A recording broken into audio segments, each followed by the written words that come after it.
In the last episode, I was speaking about claiming asylum, the process of claiming asylum, and the process how the Home Office comes to a decision in an asylum case. And I said that the Home Office might grant you refugee status or refuse you refugee status. In the event that they refuse you refugee status, you might be refused with the right of appeal, or they may certify your application is clearly unfounded or refuse it without a right of appeal. In this episode, I'm going to comment on what happens when the Home Office decides not to grant you refugee status in the United Kingdom. Where the Home Office decides not to grant you refugee status and you've been given a right of appeal, and it is an in-country right of appeal, you have 14 days to submit your appeal to the first tier tribunal. If they've given you a right of appeal to appeal from outside the UK, you have got 28 days from the day that you arrive in your country to submit your appeal to the first tier tribunal. The process of submitting your appeal has been moved by the first tier tribunal to an online application. You now have to submit your application, or rather your appeal online, through the .gov.uk website, and the process is quite simple. You enter your details, you enter the reason why you are claiming asylum, and the whole process will be managed online. If the Home Office responds, and then updates will be sent to you to your email as what is to happen and what you need to do and how you need to submit it. And you might go for a case management hearing, or you might not go for a case management hearing. You will also need to submit your bundle online, and the Home Office will also need to submit their bundle online. It is quite important for you to respond to each and every point that has been raised by the Home Office in refusing your asylum application. It is you can do this by making a statement with your solicitor or your representative, responding to all the reasons raised by the Home Office. It might be reasons for credibility, that they did not believe your case, or they might have believed your case and they are saying that you have got other options. For example, they might state that there is sufficient protection in your home country. You need to produce evidence to show that you don't have the sufficient protection. Or in some cases, they might argue that you might need to move from one part of your country to another part of your country where you can have where you can be safe from whoever is your persecutor. So you need to do a statement, you need to get evidence, you need to get online information. You might need to instruct an expert and get all your witnesses who might appear on your behalf in support of your case. All this information needs to go into your bundle, and the bundle is then submitted to the court online, and the Home Office is normally the first one to submit its bundle online as well. In the court hearing itself, it is important for you to arrive early at the hearing center. When you arrive at the hearing center, please, it is also important for you to inform the caseworkers and the staff at the court that you have arrived. Otherwise, they would not know that you've arrived, and your case might be heard in your absence, or might have to be postponed because you have not notified them. It is also important to arrive early, especially if you are being represented by a barrister whom you might not have met because you were dealing with your solicitor in the office, and you might be needing to brief your barrister on your case. So once you arrive at the court, register your name with the clerks of court, and they'll tell you where to sit and where to wait.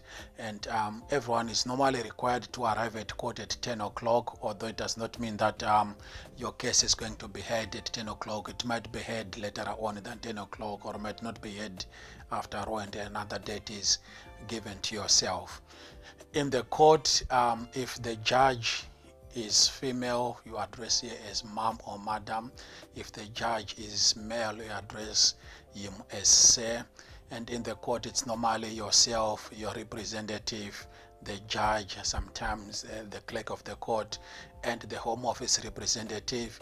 If you cannot speak English, then an interpreter of your own language will be there.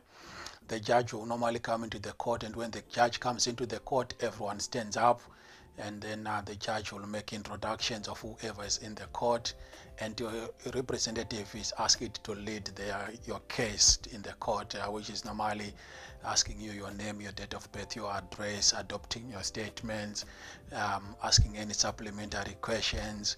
The Home Office is then entitled to cross-examine you, to ask you questions emanating from your statement, emanating from your evidence, and also emanating from any documents that you have submitted. And you have got a right of reply after the cross-examination through what is called re-examination from your representative. After you've finished giving evidence, and if you've got any witnesses, they are called into the court because they'll be sitting outside. One and by one, they will be called into the court, and they will give their evidence, and they will go through the same procedure and process of being asked questions, cross-examined and re-examined.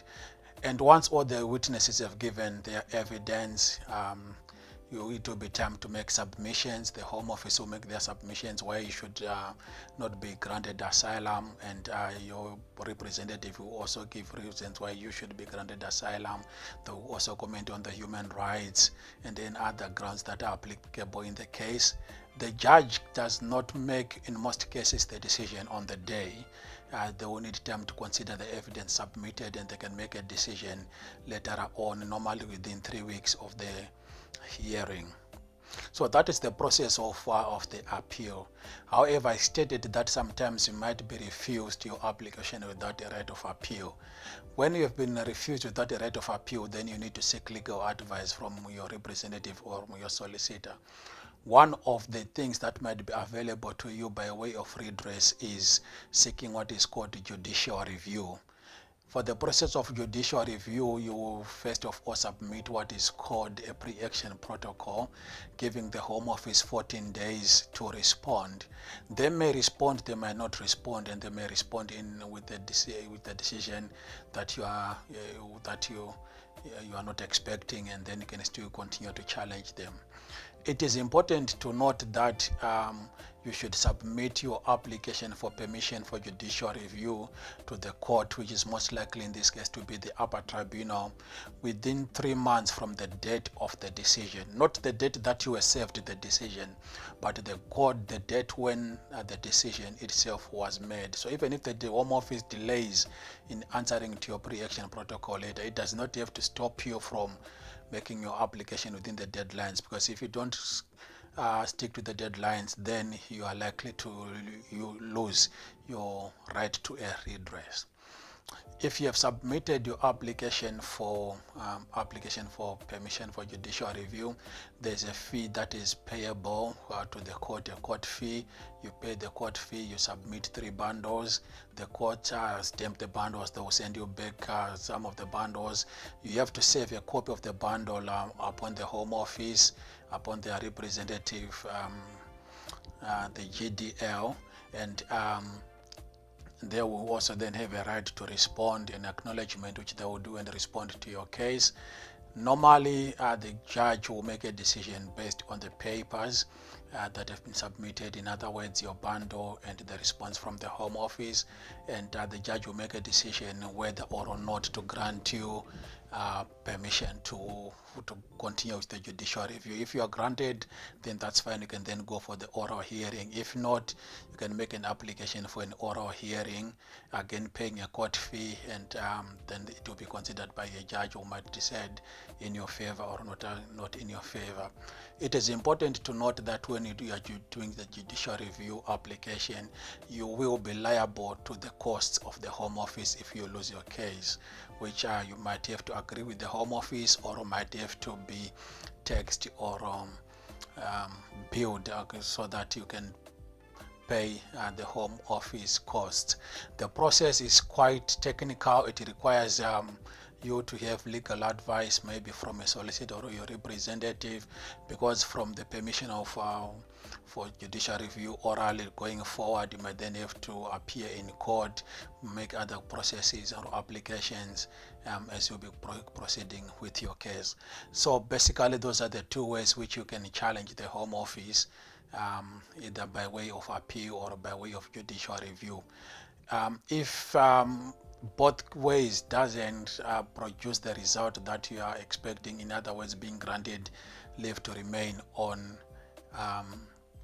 as a refugee or a humanitarian grounds or under human rights, then you might have to consider making what is called a fresh claim or making further representations. So in the next episode, I'll speak about making further representations where your application for asylum or human rights application has been unsuccessful. My name is Andrew Nyamayaro. I'm a solicitor of Tan Law Solicitors, and thank you.